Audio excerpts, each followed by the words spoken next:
जन्मा आलो त्याचे आजी फळ झाले साचे, तुम्ही सांभाळले संती भय निरसली खंती. कृतकृत्य झालो कृतकृत्य झालो, इच्छा केली ती पावलो, तुम्ही सांभाळले संती भय निरसली खंती. तुका म्हणे काळ तुका म्हणे काळ, आता करू न शके बळ, तुम्ही सांभाळले संती भय निरसली खंती. विठ्ठल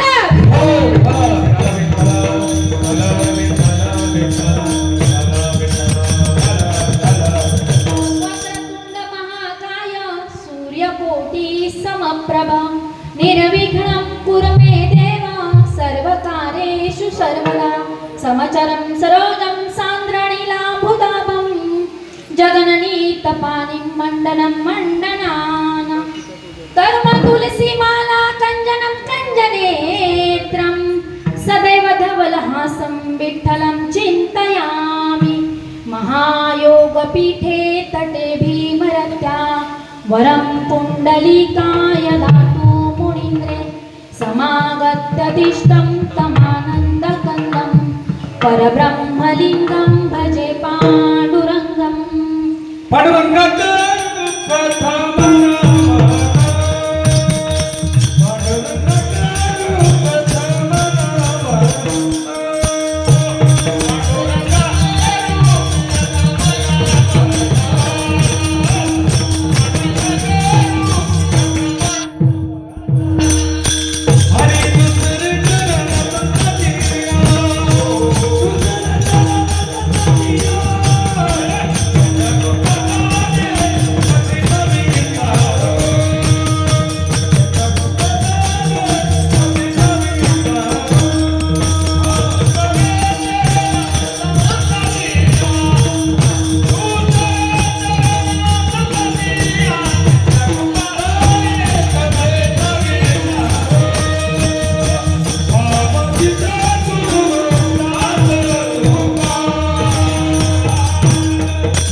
त्यांच्या कृपादाने कथेचा विस्तार. बाबाजी सद्गुरु दास तुका, श्रीपादनाथं गुरुराज वैरं, मुमोक्षणाथ ज्ञानदानिक्य दक्षं, घोटी क्षेत्रे निवासिनं तं नमामि वेद विद्या वरिष्ठं. जिथे ज्ञान विज्ञान संजीव होते, जिथे योग विद्येस सामर्थ्य मिळते, जिथे मानवाला मिळे मोक्ष गाथा, तया चरणी सदा नम्र माता. विठ्ठल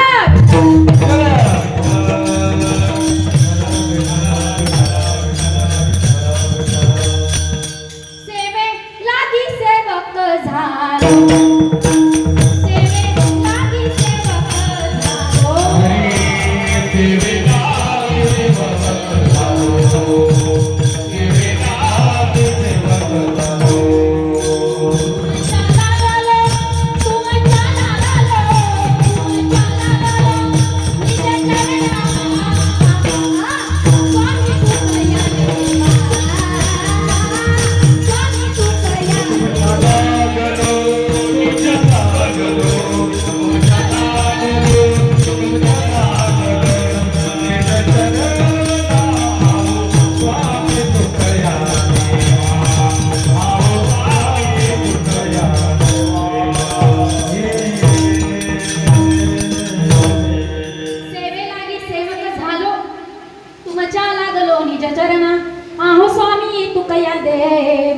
यावरी न करावा भेर.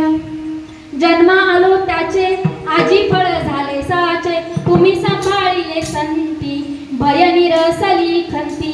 कृतकृत्य झालो इच्छा केली ती पावलो, तुम्ही सांभाळले संती भय निरसली खंती. तुका म्हणे काळ आता करू न शके बळ, तुम्ही सांभाळले संती भय निरसली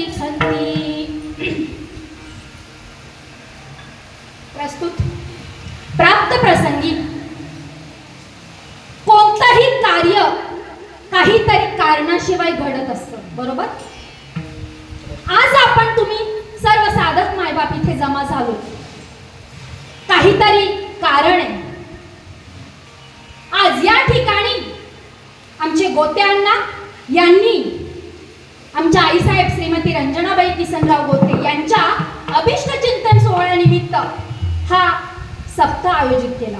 तसं अभिष्ट चिंतनाची तारीख ही पुढे होती 2-3 महिन्यानंतर, पण हा महिना कोणता आहे? पुरुषोत्तम मास, अजून अधिक मास, अजून मलमास, अजून धोंड्या, ते विसरून नका, धोंड्याचा महिना, अशी अनेक नावं आहेत या महिन्याला, बरोबर? मी थोडक्यात या महिन्याचं थोडंसं महत्व सांगते की का अण्णांना असं वाटलं की ह्या महिन्यामध्ये हा कार्यक्रम आयोजित करावा.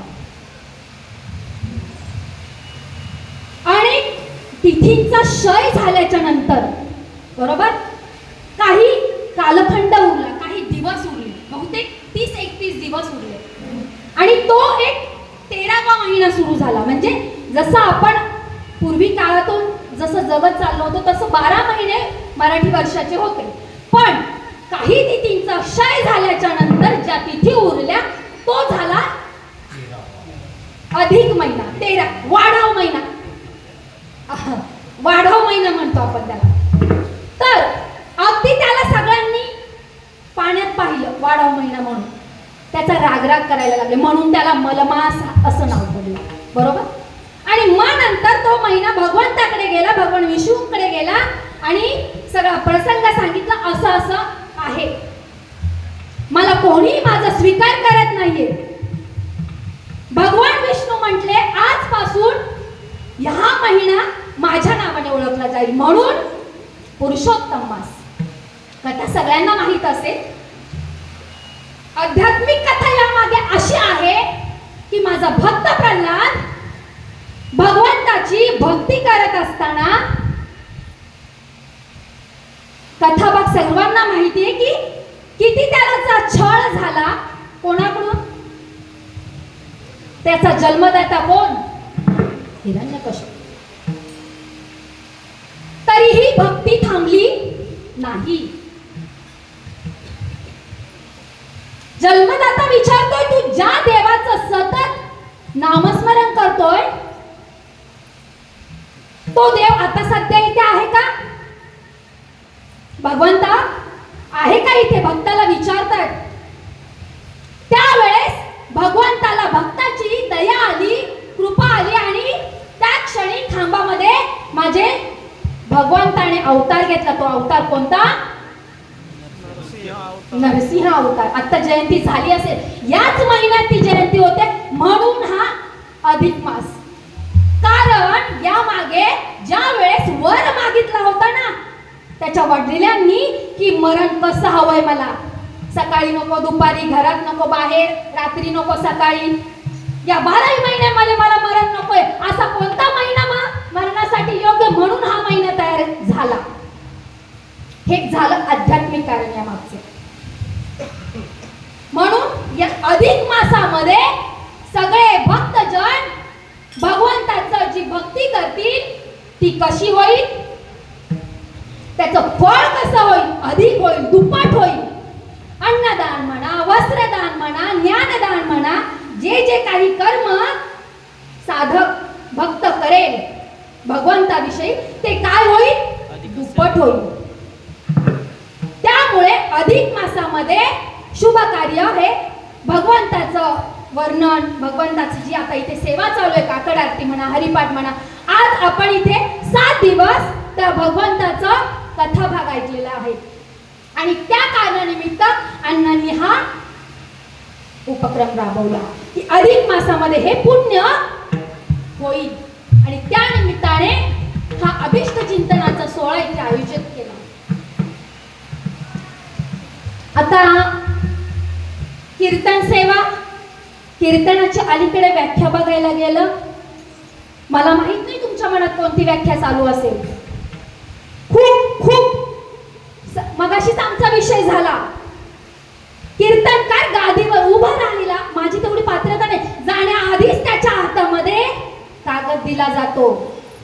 अण्णा मामा ग्रंथांमध्ये काही थोडं आहे का सांगायचं? कीर्तनाची व्याख्या, कीर्तन चांग, कीर्तन चांग होय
इथे जमलेले माझे सगळे श्रीपाद बाबांचे साधक आहेत. इथलं सांगत नाहीये. अगदी 100 वर्ष सप्त्याला झाले आहेत बाबा, पण अंग हरिरूप झालं का नाही? कीर्तनाची खरी व्याख्या, कीर्तनात काय सांगावं? आता जालन्याच्या इथे नाही, फडतरे बाबांनी सासवडच्या इथे आपले हे बाबा म्हणाले की काही मर्यादा घालून दिल्या ना तर कीर्तन इथून पुढे जपलं जाईल. कीर्तन खरं काय हे लोकांपर्यंत त्याची व्याख्या राहील की या मर्यादा हवी की काय सांगावं काय नको सांगावं. पण सांगणं राहतंय बाजूला. काही ठिकाणी तर असं होतंय आड्यात नाही तर पोऱ्यात कुठून यायचं. मग असे अण्णा म्हणाले आईच्या निमित्त सप्ताह कीर्तनात आई सांगावी का नाही सांगावी? काय जाणावी ते स्वतः म्हणले, मी नाही म्हणत. तिथून आतापासून त्यांचा पत्ता कट. म्हणजे ज्या महाराजांनी आई इथं रंगून सांगितली त्यांची परिस्थिती जर घरी पाहायला गेलं, रात्री पण शिंदे बाबांनी सांगितलं आई माझा मायेचा सागर. पण खरं सांगू का, त्याच्यामुळे आमची आई म्हणते सगळी आई की त्याच्यामुळेच कीर्तन करू नये बाबा. आपल्या अंमलात आपल्या आचरणातच आणावं आणि मग करावं. पण आता पाहिलं की आता तसं नाहीये, मग त्याच्यामुळे थोडं आपलं. पण तसं असावं जे आपल्या आचरण जे सांगण्यात आहे ना ते कम से कम 100 मधलं 50-20% 25% तरी आपल्या अंमलात पाहिजे.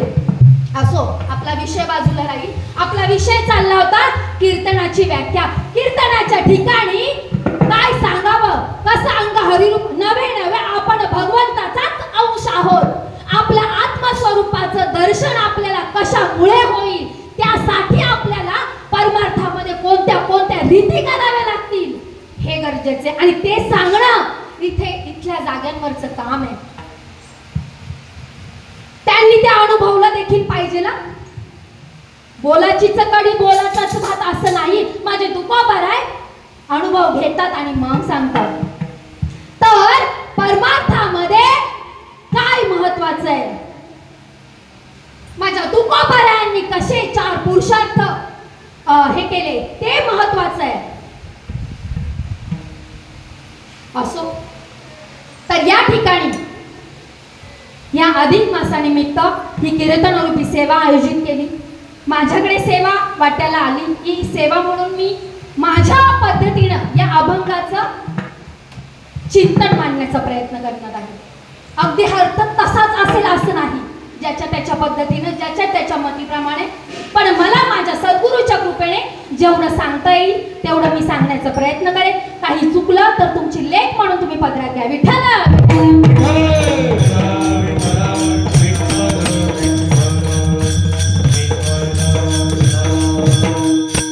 काय म्हणतात तुकोबार आहे,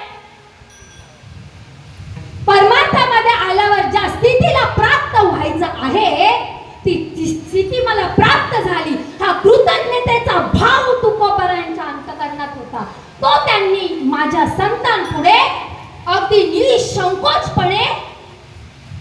वर्णन केलंय या अभंगामध्ये. जन्मा आलो त्याचे आजी म्हणजे आज तो दिवस कोणता पाहायचे आपल्याला. फळ झाले साचे. साचे म्हणजे नक्कीच खोटं पण असेल. साचे म्हणजे काय? खरं. जन्माला आल्याचं खरं फळ मला प्राप्त झालं म्हणजे नक्कीच खोटं फळ असेल. बरोबर. जन्म आलो त्याचे आजी फळ झालो साचे. कारण संतांनी माझा सांभाळ केला म्हणून आणि म्हणूनच. म्हणून हे 1.5 चरणाचं शेवटच्या 2.5 चरणामध्ये साच्या फळाचं वर्णन केलं गेलेलं आहे. विठ्ठल विठ्ठल.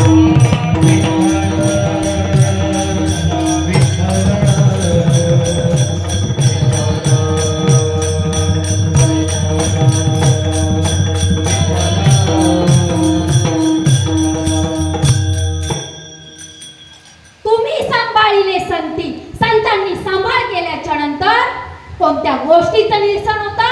भय आणि खंती. कृतकृत्यता आपल्या अंगी येते.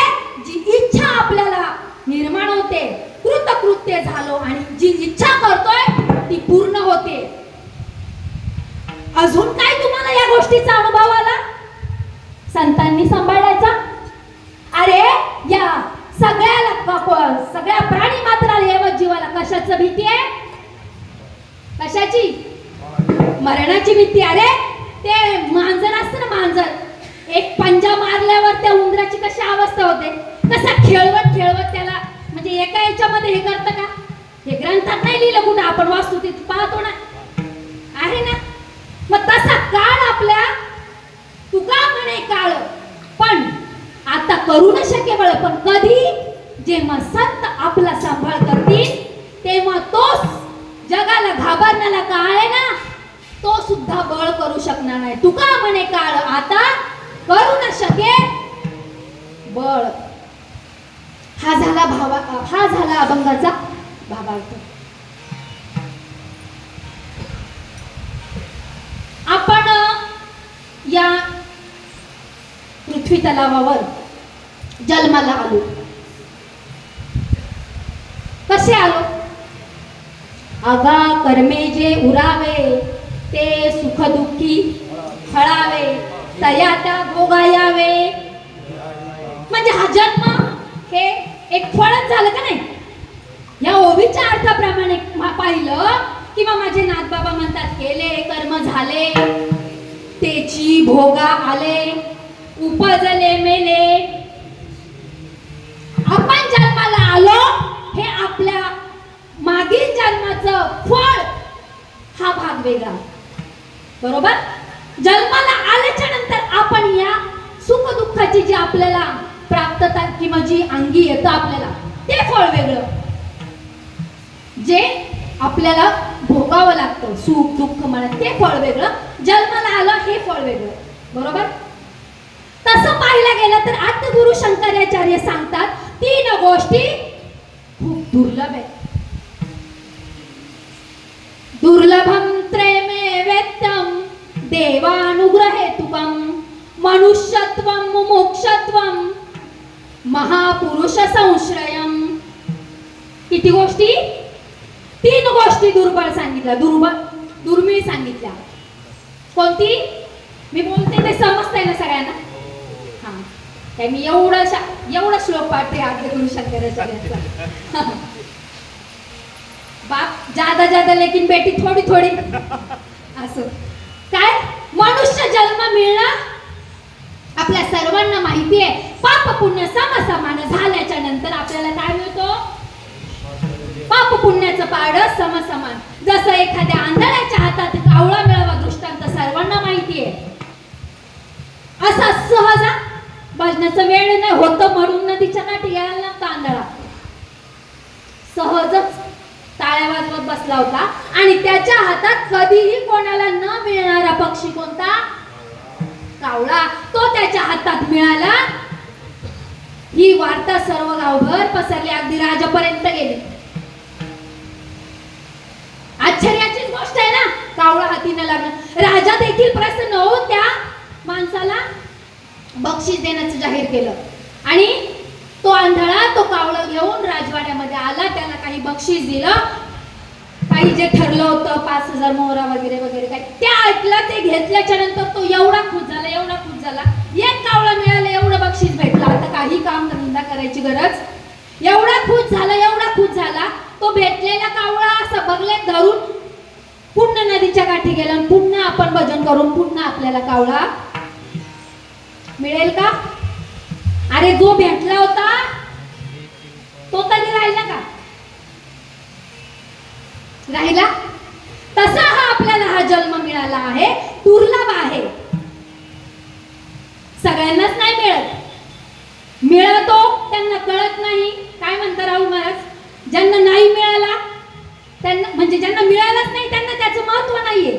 आपल्याला मिळाला, आपण त्याचं महत्व कळून घेतलं पाहिजे. माझ्या साधू संतांना तो मिळाला आणि त्यांनी तो फळाला देखील आणला. दोन्ही तर ह्याच्यात बसतात माझे संत. आपल्याला हा जन्म मिळालाय, मग त्याचं साचं फळ काय हे आपण लक्षात घेतलं पाहिजे. अनेक गोष्टी करतो आपण जन्माला आल्याच्या नंतर, खूप करतो, हे केलं का हे होईल, ते केलं का ते होईल, पण इच्छा ह्या काय वाढत जातात, फळ पूर्णत्वाला जातं का? आपण एखादं रोप लावलं, रोप आता आम्ही लावलेत गावाला झाड आंब्याची. जेव्हा ते रोप लावलं तेव्हा कुठेतरी अपेक्षा होती आता हे मोठं होईल, याला फांद्या येतील, याला पानं येतील, याला फुलं येतील, आणि शेवटला काय येईल? फळ. वृक्षाला काय येतं शेवटला? त्याच्यानंतर काही क्रिया राहते का त्याची? मशागत केल्याच्या नंतर एकदा का त्या झाडाला फळ आलं तर आनंद आहे ना. फक्त काय करायचंय, बसून काय करायचंय ते फळ. आणि जर नाही आलं तर आपण काय म्हणतो? साधं वावरामध्ये आपण एखादं पीक घेताना एखाद्याकडून घेतलेलं बियाणं जर फळाला नाही आलं तर आपण त्याला काय म्हणतो? काय झालं? ते निष्फळ झालं, म्हणजे वाया गेलं म्हणतो ना. शेती करतो ना आपण, मग बोला ना, काय म्हणतो? निष्फळ झालं. त्याचं काही फळाला आलं नाही ते रोप किंवा त्या बियामध्ये. हा झाला दृष्टांत. सिद्धांत आपला कशावरून विषय चाललाय की जन्माला ज्या वेळेस आपण आलो, खऱ्या साची फळाची ओळख किंवा भेटलं तर जन्माचं सार्थक आहे की विठ्ठलाची एक देखली.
विठ्ठलाची एक विषय चाललाय फळाचा. अजून एक उदाहरण देते विशेषणिक क्षेत्रातलं. पहिलं कसं असायचं माहितीये का बनकरताई? आपण 9वी पास झाल्याच्या नंतर आपल्याला 10वीला प्रवेश मिळायचा, बरोबर? कोणत्याही इयत्तेत पुढच्या इयत्तेत जाण्यासाठी आदली इयत्ता काय असावी लागते? पास पाहिजे. आता शिक्षण एवढं अवघड झालंय, आता कोणत्या परीक्षा निघाल्या?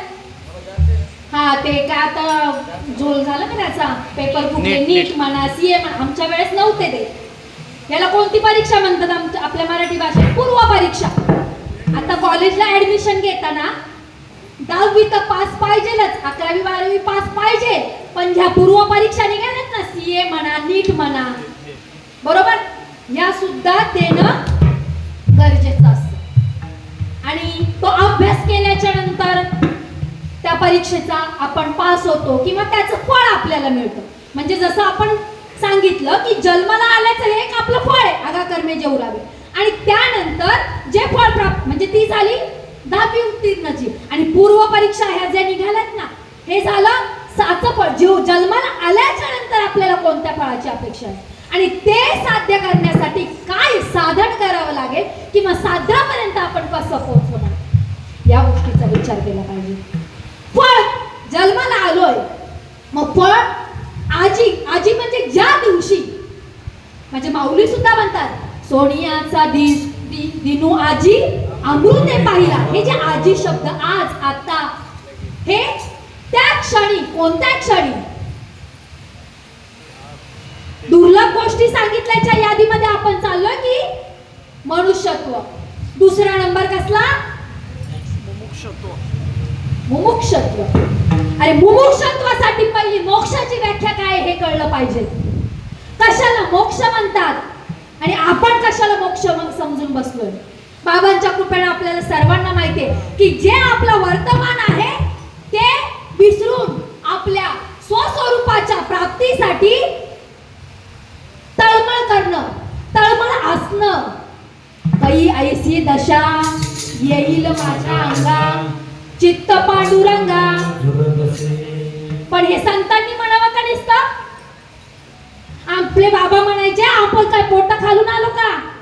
आपण तेवढा अधिकार नाहीये का आपल्याला? अरे प्रत्येक यात जीवाला त्या भगवंताच्या स्वस्वरूपाशी एकरूप होण्याचा अधिकार आहे. अरे स्वरूप वेगळं असं नाहीच आहे, आपण त्याच्या अंशाचं. सायन्स मध्ये सांगतात बाबा की सल्फ्युरिक ऍसिड बादली भर असू नाही तर ड्रॉप भर असू, गुणधर्म कशा असतील?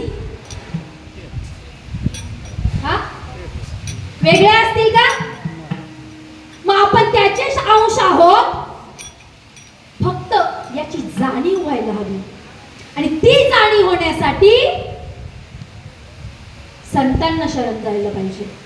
त्यानंतरच आपण या भूमीवर जन्माला आल्याच्या नंतर आपल्याला खऱ्या फळाची, साचे फळाची प्राप्ती होणार आहे. ते साचं फळ माझ्या तुकोबारायांना मिळालं. आपण इतरत्र व्यवहारात प्रपंचामध्ये अनेक फळांची अपेक्षा करतोय, बरोबर? लग्न झाल्यावर सुधरेल, लग्न झाल्याच्या नंतर फळं इच्छा या वाढतात का कमी होतात? पुन्हा आली मुलाचं, पुन्हा ते झाल्यावर त्याचं, म्हणजे ह्या इच्छा कशा, हे फळ पूर्णत्वाला जाणार आहे का प्रपंचामधलं? इथं फळ सांगितलंय कोणतं?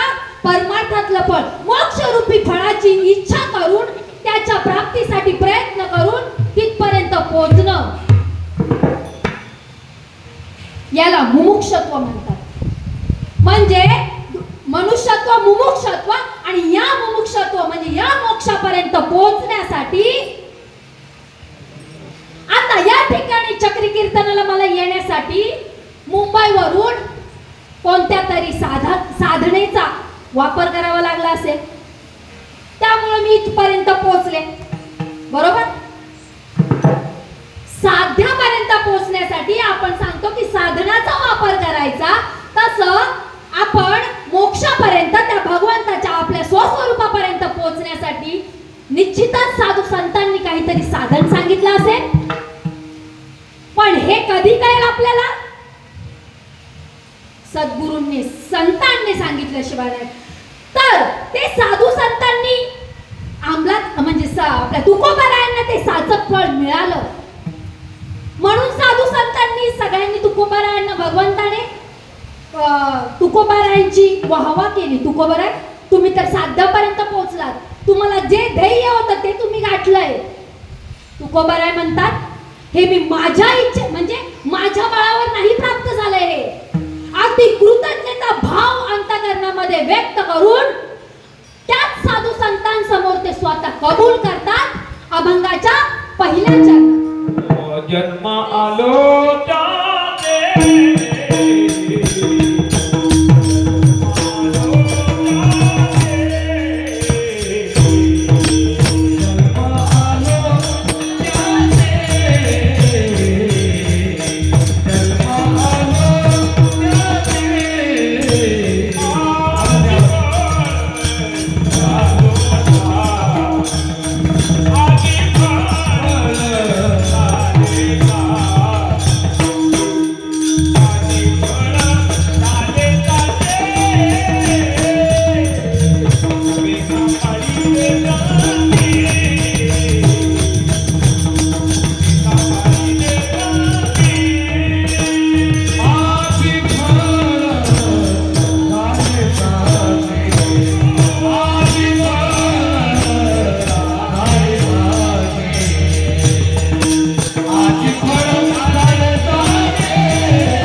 नाहीतर तेवढंच अवघड देखील आहे. बरोबर ना? ग्रह प्रपंची तरी देव जोडे, तरी का सेविती गिरीकडे. राज्य टाकून गेले ते का वेडे म्हणावे, वेडे म्हणावे. पण संतांना शरण, सर्व भावानं जर शरण गेलं तर निश्चितच आपल्याला त्या मोक्षापर्यंत, त्या जीवनाच्या साच्या फळापर्यंत संत सद्गुरू आपल्याला नेऊन ठेवतात. आपण जीवनामध्ये आल्याच्या नंतर सर्व गोष्टींची प्राप्ततेसाठी धडपड करतो, सर्व. पण अगदी अवघडातले अवघड सुद्धा, कोणती पदवी घेणं म्हणा, कोणत्या गोष्टीपर्यंत पोहोचणं म्हणा, खूप, आणि निश्चितच पोहोचू शकतो प्रयत्न जर केला तर. प्रयत्न जर केला ना तर आपण निश्चितच ती पदवी, ती गोष्ट, ती स्थिती प्राप्त करू शकतो व्यावहारिक जीवनात म्हणा. अगदी पूर्ण ज्ञानेश्वरी तोंडपाठ असणारे आहे का? पूर्ण ज्ञानेश्वरी. पण कधी कधी खंत एवढी वाटते, आपल्याला आपला अभिमान वाटला पाहिजे. राजाची कांता काय भीक मागे. जे मूळ तत्व आहे ना त्याच्यापासून खूप खूप खूप लांब आहे, खूप त्या गोष्टीपासून. अगदी ओम नामोच्या अध्याय पासून पुढे पर्यंत पूर्ण तोंडपाठ ज्ञानेश्वरी. शके 1272. सांगायचंय काय? अगदी शास्त्रयुक्त अभ्यास. मगाशी आमचा विषय झाला, दुबळे बाबा म्हटले की अनुग्रह घेतल्याच्या क्षणी, त्या क्षणी तो सर्व, म्हणजे हे करायची गरज नाही असं नाही सांगायचंय मला. चांगली गोष्ट आहे ज्ञानेश्वरी पाठ असणं, पण मूळ तत्व जे ज्ञानेश्वरीमध्ये, ज्या भागवतामध्ये, जे गीतेमध्ये सांगितलंय, स्वस्वरूपाची आपली प्राप्ती, आपल्या जीवनाचं साचं फळ आहे, ती गोष्ट बाजूला राहते. आणि शोभाजी, माझा अधिकार नाहीये तेवढा बोलण्याचा, पण बोलून गेले की राजाची कांता आपण काय भीक मागे आणि मनाची अजोगे सिद्धी पावे. आपल्याला आपल्या सद्गुरूने, आपल्या बाबांनी त्या गोष्टीचा, आपल्या स्वरूपाची, आपण कोण आहोत, कुठून आलो, कुठं जायचंय, हे सगळ्या गोष्टींची उत्तरं आपल्याला कोणी विचारली तर अगदी काल अनुग्रह घेतलेला साधक सुद्धा सांगू शकतो. त्यासाठी या जागेवर उभं राहायची गरज नाहीये. ही एक सेवा आहे.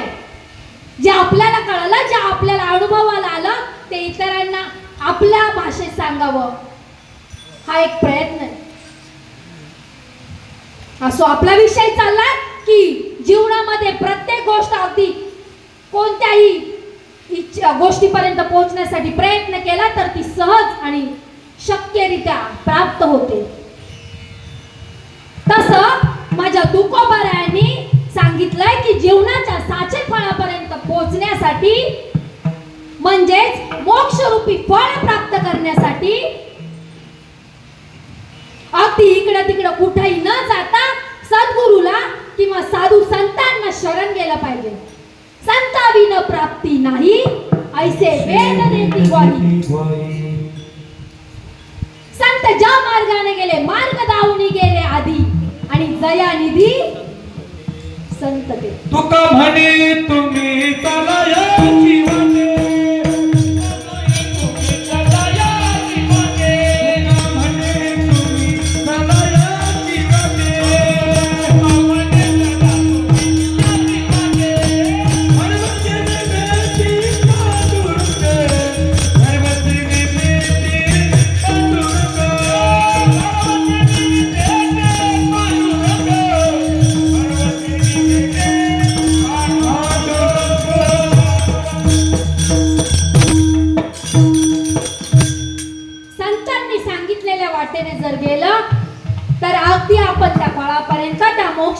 मोक्षापर्यंत पोहोचू शकतो. तिसऱ्या गोष्टीत तर ते सुद्धा दुर्लभ सांगितले. जसं मनुष्य जन्म दुर्लभ, मुमुक्षत्व आपल्या अंगी येणं दुर्लभ, अगदी तसंच त्या महापुरुषाची भेट होणं सोपं आहे का?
ऐसे कैसे आन भेटतील. आपण खूप भाग्यवान आहे. या मागील जन्माचं आपलं काहीतरी पुण्य आहे, तेव्हा आपल्याला संत भेटले, साधू भेटले, सद्गुरू भेटले. तसं पाहिलं गेलं तर खूप अवघड आहे. या सगळ्या गोष्टी होतील त्या प्रमाणात सांगितल्याप्रमाणे. कुठं पोचलंय जग आता? चंद्रावर. पण त्या साधूची भेट होणं अवघड आहे. पण कृपा असेल ना भगवंताची तर निश्चितच त्या साधूची भेट आपल्याला होईल. मागील जन्माचं जर पुण्य असेल आणि ते आणि त्यानंतर त्यांची कृपा, तिथून सुरुवात होते साधू भेटल्याच्या नंतर. संतांचा महिमा वर्णन करायला गेलं तर हे कीर्तन काय, हे जन्म आपला पुरायचं नाही, एवढा आपल्यावर उपकार करतात साधू संत. न पुरे हरी कायवानो आता न पुरे कायवानो आता न पुरे कायवानो आता न पुरे कायवानो आता न पुरे वाणी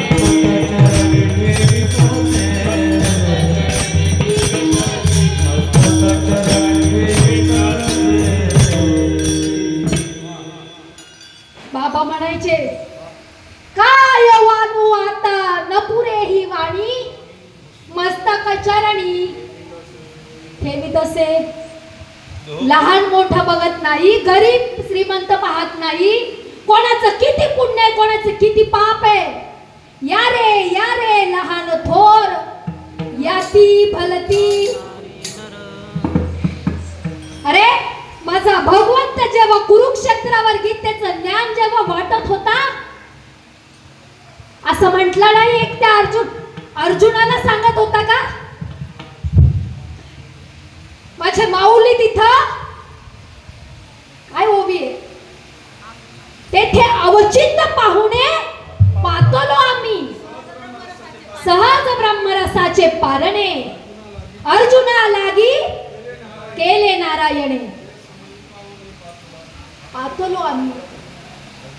आणि ते माझ्या माऊलींना अगदी भगवंताने सांगितलं तसंच तसं स्वतःच्या पदरात घातला. आणि या सर्व जे खाची व्यंकटी सांडो तया सत्कर्मी रती वाढो, भूता परस्परे पडो, हा संतांचा स्वभाव झाला. आपण प्रपंचात वागतो, आपण आपल्या मनाला विचारा, आपल्याला एखादी गोष्ट प्राप्त झाल्याच्या नंतर आपल्याला तशी इच्छा व्यावहारिक जीवनामध्ये घ्याव, हे तर खूप मोठी लांबची गोष्ट आहे. सकाळ जीवांचा करी तो सांभाळ, त्याप्रमाणे अगदी तसंच्या तसं माऊलींना ज्ञानेश्वरीमध्ये तसंच्या तसं ते गीतेचं ज्ञान तुम्हा आपल्या समोर या समाजाला उघडं करून दिलं. हा साधू संतांच्या मनातला कळवळा आहे. हे करतात साधू संत की त्या फळापर्यंत आपल्याला पोहोचवतात. पण त्यांच्या छत्राखाली छायेखाली गेल्याच्या नंतर तुम्ही सांभाळिले संती. सांभाळ करणं म्हणजे काय हो? मग जन्माला आलो, आई बापांची बजेट म्हणजे आर्थिक परिस्थिती नाही आणि मग दिलं साधू संतांकडून जरा सांभाळायला, असा अर्थ आहे का इथं? असा अर्थ सांगितला का इथं? सांभाळणं म्हणजे काय? योगक्षेम. काय अर्थ आहे सांभाळण्याचा? योगक्षेम करतात. योग म्हणजे जी गोष्ट आपल्याकडे प्राप्त नाहीये ना आणि ती प्राप्त करणं गरजेचं आहे, तो योग आपल्याला घडून आणतात साधू संत. आणि शेम त्या गोष्टीचं संरक्षण रक्षण करणं, त्यापासून बाजूला न होणं, याला योग क्षेम म्हणतात, याला सांभाळणं म्हणतात. गाडी रंगात आली का मग तुम्हीच असं करता.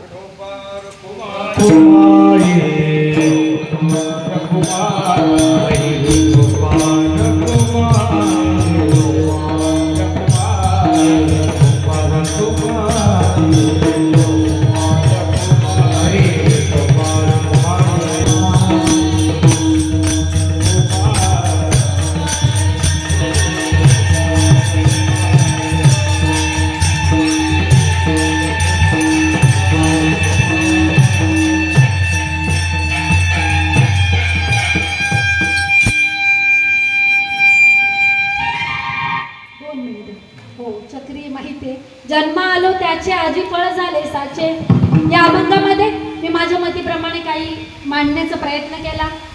हे सद्गुरूच्या कृपेने मला सांगता येण्यात आलं की नाही असो, झालेली सेवा भगवंताच्या चरणी, पांडुरंग परमात्रायाच्या चरणी, सद्गुरू सच्चिदानंद श्रीपाद बाबांच्या चरणी, तुम्हा सर्व साधकांच्या चरणी सेवा अर्पण करून सेवेला इथेच बोलवले. विठ्ठल विठ्ठल विठ्ठल